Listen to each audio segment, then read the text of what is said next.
Canelo Alvarez versus Terence Crawford is this weekend live on Netflix, and this is everything that you need to know. Canelo is 35 years old and comes in with a record of 63 wins, 2 draws, and 2 losses, along with 39 knockouts.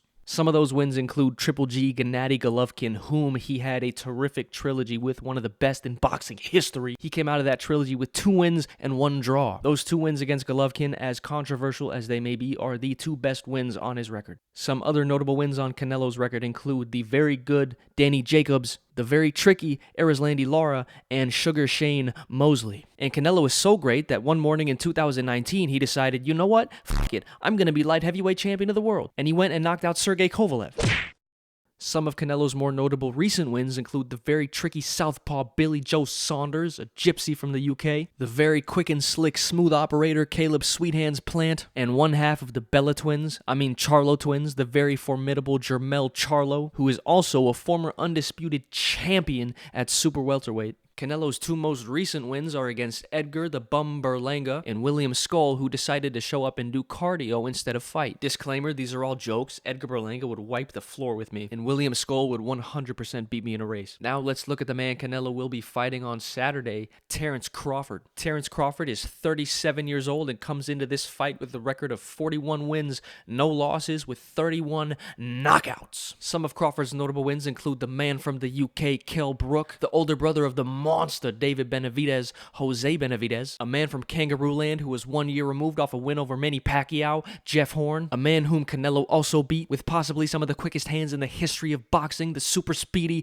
Amir Khan, and he also got a stoppage win over Sean Showtime Porter. But with all these wins, one thing still evaded Terence Bud Crawford, that one legacy-defining win. He had it all. He was number 1 pound for pound, depending on who you ask, but he was still searching for that one career-defining, legacy-defining win. Enter Errol Spence. Errol Spence was Bud's perfect dance partner, a unified champion in the same division and a top 10 pound-for-pound fighter. They met in the ring on July 29th, 2023, and this was it. This was epic. This was going to be an absolute war.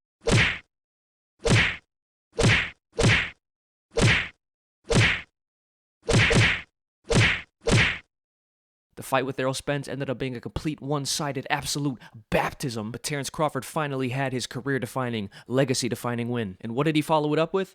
A pretty underwhelming win against a very tricky Israel Madrimov. And that leads us to Saturday, where these 2 all-time greats square off live on Netflix. Yes, you heard that right, Netflix. The same platform that brought us Stranger Things and the cinematic masterpiece that was Red Notice. One of the biggest questions heading into this fight is how Terence Crawford will deal with Canelo's size and power. Yes, Terence Crawford has the skills to pay the bills, but Canelo can shut someone's lights out like that, despite not having a knockout in his last 7 fights. Canelo is still very dangerous. Terence Crawford is a switch hitter, which means he could possibly give Canelo some big problems if he does what most people think he will, and fights most of the fight in southpaw. Canelo's historically had some big problems against tricky southpaws like Erislandy Lara and Billy Joe Saunders, until he landed the kill shot that broke Billy Joe's orbital. Canelo's output in his last few fights has significantly declined, culminating in his last fight with a historically low output against William the Track Star Skull. Canelo fights most of his fights the same, walking his opponent down with a high guard. He's very picky with the shots he decides to throw, but the ones he does are as accurate as a sniper. Since he's very picky with his shots, it doesn't leave many openings for his opponents. Since Canelo fights more or less the same in most of his fights, this fight will probably come down to what Terence Crawford does. Crawford's jumped up 2 weight classes to take this fight, and one of the biggest questions is, does he have the power to make Canelo respect him? Canelo is there to be hit as he comes forward, but if he doesn't respect your power, he's just going to keep plodding forward. And that's a basic rundown of what you need to know before these 2 all-time greats take the ring on Saturday. Let me know in the comments who you got.